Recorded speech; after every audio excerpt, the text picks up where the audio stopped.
Hello friends, welcome back to Ravijaya fashions. ఈరోజు వీడియోలో అయితే మీకు ఒక మంచి హ్యాండ్ డిజైన్ అయితే మీతోటి షేర్ చేసుకోబోతున్నానండి. ఈ డిజైన్ హ్యాండ్స్ అనేది మీరు డ్రెస్కైనా సరే లేదా బ్లౌజ్కైనా సరే సింపుల్గా ఈజీగా అయితే ఒక గ్రాండ్ లుక్ని ఇచ్చే విధంగా అయితే మీరు స్టిచ్చింగ్ అయితే చేసుకోవచ్చండి. ఫస్ట్ అయితే మనకి ఇక్కడ ఒక 1/2 ఇంచ్ అయితే కుట్ల కోసం అయితే మార్కింగ్ చేసుకున్నానండి. ఇప్పుడు బ్లౌజ్ పొడవు ఎంత ఉందో నేను ఇక్కడైతే మీకు చూపిస్తున్నాను. బ్లౌజ్ పొడవు, మీ హ్యాండ్ బ్లౌజ్ పొడవు ఎంత ఉందో తీసుకున్న తర్వాత ఇక్కడ చూసారు కదా, నాకైతే 9 ఇంచెస్ అయితే వచ్చిందండి. ఇందులో వచ్చేసి 2 ఇంచెస్ తగ్గించుకునేసి నేను ఇక్కడ 7 ఇంచెస్కి అయితే మార్కింగ్ చేసుకుంటున్నాను. తర్వాత ఒక 1/2 ఇంచ్ ఎక్స్ట్రాగా అయితే మార్కింగ్ చేసుకుంటున్నాను. నేను వచ్చేసి కింద కొంచెం ప్రిల్స్ లాగా పెడతాను కాబట్టి హ్యాండ్కి ఆ 2 ఇంచెస్ అనేది అక్కడ ఎగ్జాక్ట్గా నాకు కరెక్ట్గా అయితే వచ్చేస్తుంది. అందుకని చెప్పేసి నాకు హ్యాండ్ ఎగ్జాక్ట్ పొడవు అయితే 9 ఇంచెస్ అండి. 2 ఇంచెస్ తగ్గించుకునేసి నేను 7 ఇంచెస్కి అయితే మార్కింగ్ చేసుకున్నాను. తర్వాత ఈ వైపున ఆ వైపున 1/2 ఇంచ్ ఎక్స్ట్రా అంటే టోటల్గా 8 ఇంచెస్ అయితే తీసుకున్నానండి. ఇలా హ్యాండ్ని కట్ చేసుకున్న తర్వాత ఇప్పుడు చూసారు కదా, నేను కొంచెం ప్రిల్స్ పెట్టి కుడతానని చెప్పాను కదండి హ్యాండ్కి చివరన. దానికోసం అనేది నేను 2 ఇంచెస్ అయితే తీసుకోవాలని చెప్పాను కదా. 2 ఇంచెస్ అంటే నాకు డబల్ మీద 4 ఇంచెస్ అయితే కావాలన్నమాట.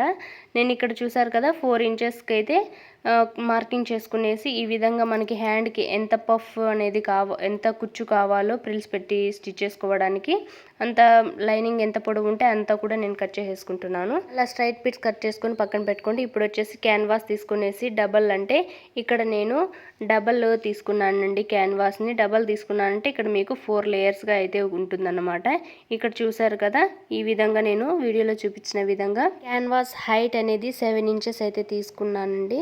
తర్వాత వచ్చేసి ఇక్కడ చూసారు కదా, నేను క్యాన్వాస్ వెడల్పు వచ్చేసి 2.5 అయితే తీసుకున్నానండి. తర్వాత యూతలో ఒక 1/2 ఇంచ్, ఆ సైడ్ కూడా ఒక 1/2 ఇంచ్ తీసుకొని మిడిల్లోకి ఇలా మార్కింగ్ చేసుకున్న తర్వాత ఇప్పుడు కట్ వర్క్ డిజైన్ లాగా అయితే మనం 1/2 ఇంచ్ వదిలేసాం కదండి, అక్కడ నుంచి మనం అయితే మార్కింగ్ చేసుకున్న దగ్గర నుంచి ఈ విధంగా కోన్ షేప్ అంటే కట్ వర్క్ షేప్లో అయితే మనము విధంగా డీస్ తోటి నీట్గా అయితే మార్కింగ్ చేసుకోండి. మార్కింగ్ చేసుకున్న తర్వాత మనకి షేప్ కరెక్ట్గా ఉందో లేదో అని చెప్పేసి 1కి 2 సార్లు నీట్గా అయితే గమనించండి. ఒకవేళ నేను చెప్పే విధానం మీకు అర్థం కాకపోతే వీడియోలో క్లారిటీగా మీకైతే చూపిస్తున్నానండి. మనం క్యాన్వాస్కి ఈ వైపులా ఆ వైపులా ఒక 1/2 ఇంచ్ అనేది గ్యాప్ వదులుకున్నాం కదా, దాంట్లోకి అయితే చూసారు కదా ఇలాగన్నమాట కట్ వర్క్ అనేది హాఫ్ లాగా మనకి రావాలండి. ఫుల్ కట్ వర్క్ షేప్ అనేది తీసేయకుండా మనం నీట్గా అయితే చూసుకోవాలి. ఇప్పుడు చూసారు కదా, అవతల ఒక 1/2 ఇంచ్, యూతలో ఒక 1/2 ఇంచ్ మార్కింగ్ చేసుకున్నాం కదా. 1/2 ఇంచ్ మార్కింగ్ చేసుకున్న దగ్గర నుంచి మనం అయితే నీట్గా కట్ వర్క్ అనేది షేప్ అవుట్ అవ్వకుండా నీట్గా అయితే కట్ చేసుకోండి. ఇక్కడ చూసారు కదా, ఇలా అన్నమాట. మీరు కట్ వర్క్ డిజైన్ ఏది పెట్టినా సరేనండి, కంపల్సరీగా ఒక 1/2 ఇంచ్ అనేది మనకి స్టార్టింగ్ అలాగే ఎండింగ్ కూడా వదులుకోవాలండి. లేదంటే మనకి కట్ వర్క్ అనేది ఫినిషింగ్ నీట్గా రాదు. అందుకని చెప్పేసి ఇక్కడ చూపించాను కదా, ఇక్కడ చూసారు కదా, మనకి పై వైపున కాకుండా ఈ విధంగా నేను లెఫ్ట్ హ్యాండ్ కింద వైపు చూపించాను కదండి, సేమ్ అదే ప్రాసెస్లోనే మనకు పై వైపును కూడా వచ్చేటట్టు అయితే చూసుకోవాలండి. ఇలా కట్ చేసుకున్న తర్వాత ఇక్కడ చూసారు కదా, నేను వేస్ట్ క్లాత్ అనేది మన క్యాన్వాస్ ఎంత హైట్ ఉందో అంతకంటే ఇంకా 1 ఇంచ్ ఎక్స్ట్రానే కట్ చేసుకున్నాను. హైట్ వెడల్పు రెండు కూడా మనం తీసుకున్న క్యాన్వాస్ కంటే కొంచెం ఎక్స్ట్రా ఉండేటట్టుగా చూసుకునేసి ఈ విధంగా క్యాన్వాస్ని ఈ విధంగా మనము లైనింగ్ పైన పెట్టేసుకొని ఈ విధంగా ఐరన్ అయితే నీట్గా చేసుకోవాలండి. ఇలా ఐరన్ చేసుకున్న తర్వాత మనకి కంపల్సరిగా మీరు కాటన్ పీస్ అయితే తీసుకోవాలండి. వేస్ట్ పీస్ అనేది కాటన్ పీస్కి అయితే మనకి ఐరన్ చేసినప్పుడు నీట్గా అనేది అంటుకుపోతుంది కాబట్టి కంపల్సరిగా కాటన్ ఫ్యాబ్రిక్ని యూజ్ చేస్తే మనకి క్యాన్వాస్ అనేది సింపుల్గా అనేది అటాచ్ అయిపోతుంది. ఇప్పుడు చూసారు కదా, ఈ విధంగా అయితే మనం హ్యాండ్ని డిజైన్ చేయబోతున్నాం. ఇప్పుడు మనం ఆల్రెడీ స్టిచ్ చేసుకున్న హ్యాండ్ మిడిల్లో ఖర్చు అయితే పెట్టుకున్నాం కదండి, వాళ్ళ పై వైపున అలాగే కింద వైపున కూడా. అలా పెట్టుకున్నప్పుడు మనము క్యాన్వాస్కి ఏదైతే పేపర్ అటాచ్ చేసామో దాన్ని మిడిల్లో ఈ విధంగా పెట్టేసుకొనేసి మిడిల్లో అయితే ఒక స్టిచ్ అయితే వేసుకోవాలండి. తర్వాత మనం క్యాన్వాస్ చుట్టూ కూడా ఈ విధంగా ఒక 1/2 ఇంచ్ అలాగా క్యాన్వాస్ పైన స్టిచ్చింగ్ అనేది నీట్గా వేసేసుకోవాలి. ఒక 1/2 ఇంచ్ అలాగా మనము గ్యాప్ వదులుకుంటూ వీడియోలో చూపించిన విధంగా నీట్గా అయితే స్టిచ్ అయితే వేసేయండి. నేను మిడిల్లో స్టిచ్ ఎందుకు వేసానంటే క్యాన్వాస్ అనేది హ్యాండ్ అటు ఇటు జరిగితే మనకి హ్యాండ్ షేప్ అనేది నీట్గా రాదండి. అందుకని చెప్పేసి నేను ఇలాగైతే స్టిచ్ అయితే వేసానండి మిడిల్లో. ఇలా స్టిచ్ చేసిన తర్వాత ఇలాగా మీరు నీట్గా కట్ చేసుకునేసి లైనింగ్ లోపల ఉన్నది కదండి, నీట్గా అయితే మనము ఎక్కడైతే స్టిచ్ వేసామో స్టిచ్ పైన కట్ చేయకుండా పక్కన ఉన్న పీస్ని ఈ విధంగా నీట్గా చిన్నగా ఖర్చులు పెట్టుకుంటే మనకి షేప్ అనేది కట్ వర్క్ నీట్గా రౌండ్ షేప్ అనేది తిరుగుతుందని చెప్పేసి ఈ విధంగా చిన్నగా ఖర్చులు అయితే పెడుతున్నానండి. వీడియోస్ని ఎవరైనా ఫస్ట్ టైం కనుక చూస్తున్నట్లయితే రవి జేఏ ఫ్యాషన్ ఛానల్ని సబ్స్క్రైబ్ చేసుకొని పక్కనే ఉన్న బెల్ ఐకాన్ని క్లిక్ చేయండి. దీని ద్వారా మేము పెట్టే వీడియోస్ అన్నీ కూడా మీకు నోటిఫికేషన్ రూపంలో అయితే వస్తాయి. ఈ వీడియో మీకు నచ్చినట్లయితే తప్పకుండా వీడియోని లైక్ చేయండి. మీ ఒపీనియన్ ఏంటో కూడా నాకు తప్పకుండా కామెంట్ చేయండి ఫ్రెండ్స్. అలాగే ఈ వీడియో ఎవరికైనా యూజ్ అవుతుంది అనుకుంటే కంపల్సరీగా షేర్ చేయండి. చూసారు కదా, ఈ విధంగా మిడిల్లో ఉన్న క్లాత్ని మొత్తం కూడా ఈ విధంగా నీట్గా కట్ చేసుకున్న తర్వాత కింద మనకి ఈ విధంగా ఒక స్టార్టింగ్లో అయితే ఒక స్టిచ్ అయితే వేసాం కదండి, అదైతే నేను విప్పేస్తున్నాను. మనకు క్యాన్వాస్ అనేది లోపలికి టర్న్ అవ్వడానికి ఈ విధంగా నీట్గా టర్న్ చేస్తే క్యాన్వాస్ అనేది మనకి లోపల వైపున పడిపోతుంది. మనము ఏదైతే ఎక్స్ట్రా అంటే వేస్ట్ క్లాత్ని జాయిన్ చేసుకున్నామో అదనేది మనకి పై వైపుకి వచ్చేస్తుంది అన్నమాట. పైవైపు కంటే హ్యాండ్ లోపల పైవైపుకి అయితే వస్తుందండి. ఈ విధంగా నీట్గా మొత్తం కూడా రిటర్న్ చేసుకున్న తర్వాత దానిపైన కూడా సన్నగా ఒక స్టిచ్ అయితే వేసేసుకోండి. ఈ విధంగా స్టిచ్ వేసుకోవడం వల్ల మన కట్ వర్క్ అనేది ఫినిషింగ్ అనేది నీట్గా ఉంటుందన్నమాట.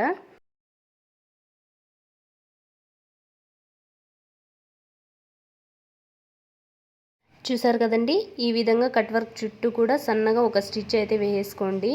మనకు ఎక్కడ కూడా మీకు ఒకవేళ కట్ వర్క్ తిప్పుకోవడానికి కొంచెం కష్టంగా అనిపిస్తే మీకు మీ దగ్గర ఏదైనా సన్నగా స్క్రూ డ్రైవర్ కానీ లేదంటే ఏదైనా పుల్లతోటి నీట్గా మీరు అలా చేసేసుకుంటే మనకి కరెక్ట్గా అనేది రౌండ్ అనేది వచ్చేస్తుంది అన్నమాట. లోపల పీస్ అనేది లేకోకుండా మనకి షేప్ అనేది కరెక్ట్గా వస్తుంది అన్నమాట రౌండ్గా.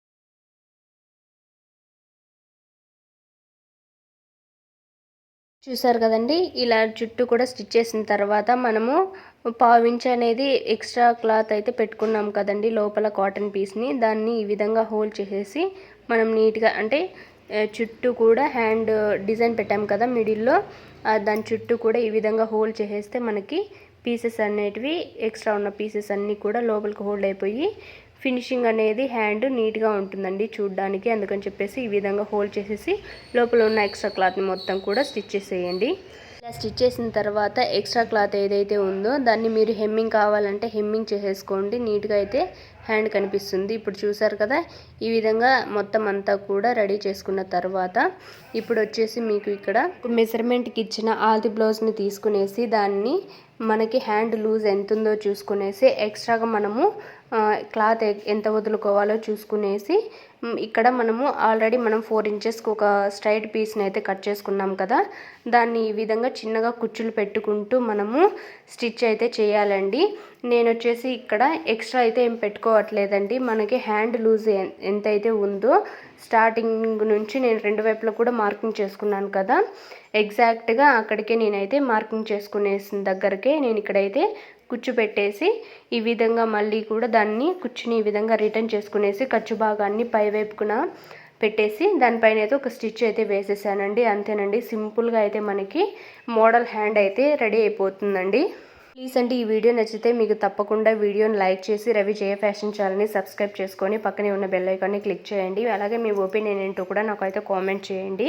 ఈ విధంగా హ్యాండ్ని మొత్తం కూడా చేసిన తర్వాత ఇక్కడ మధ్యలో మనకి గ్యాప్స్ అయితే ఉన్నాయి కదండి, ఆ గ్యాప్స్ని ఈ విధంగా నాకు డ్రెస్కి అయితే వైట్ కలర్ అయితే వచ్చిందనమాట. అందుకని చెప్పేసి బ్లాక్కి వైట్ కలర్ అనేది కాంబినేషన్ బాగుంటుంది అని చెప్పేసి డ్రెస్లో కూడా వైట్ కలర్ వచ్చిందని చెప్పేసి వైట్ కలర్ బీడ్స్ తీసుకొని ఈ విధంగా మిడిల్లో అయితే నేను బీడ్స్ తోటి స్టిచ్ అయితే చేసేసానండి నీడిల్ తోటి. ఈ వీడియో నచ్చితే ప్లీజ్ అంటే తప్పకుండా వీడియోని లైక్ చేయండి.